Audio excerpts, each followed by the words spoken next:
Toni nailed a safety hook into the rock face. After hanging the safety line, he called to his companion Andy. When he got the signal, Andy quickly followed. They met up on the rock face. The wall above them was almost vertical and unclimbable. Andy decided to go around to the other side of the wall. First, he attached a safety hook to the wall. Then he did his own pendulum move. Andy swings to the other side of the wall. He secures the safety hook. Andy began to continue the pendulum motion. The safety hook accidentally fell off the wall. Andy was hanging in midair. Toni held onto the safety rope. Andy climbed up the rope. After years of working together, they had a good understanding of each other. It wasn't long before they made it to the top. The view from the top was beautiful. They shouted happily. Both of them are mountaineers. Toni liked to record every adventure. Andy likes to lie on the rocks and look up at the sky. Andy encouraged Toni to join him.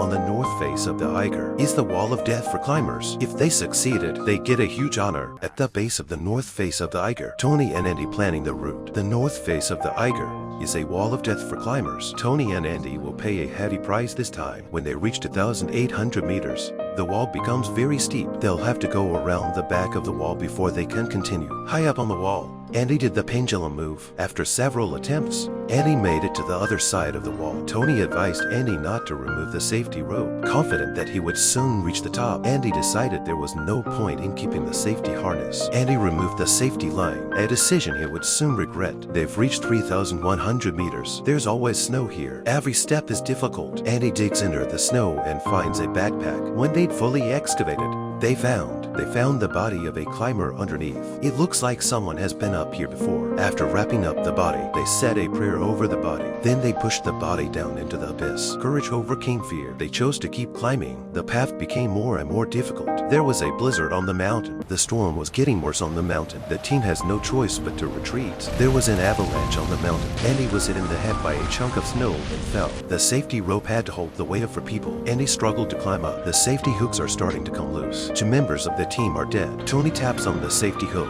Andy cuts the rope and falls into the abyss. Toni is all that's left of the team. The rescue team found Toni stranded on the cliff face. The storm was too strong. The rescue team had to go back the way they came. The storm finally passed. Toni used his mouth to split the rope into 3 small strands. He broke the rope with his pickaxe. The rescue team hooked onto Toni's rope. The team didn't have enough rope. They had to join the 2 pieces together. The rope was still more than 3 meters short. Toni secured the rope and started to descend, and not got caught in the carabiner. Toni didn't have the strength to untie the knot. He's hanging in midair. The rescue team is only a few meters away from Toni. The girlfriend called out Toni's name. Toni barely opened his eyes. With the last of his strength, Toni said to his girlfriend, "I can't do it." Toni died a tragic death.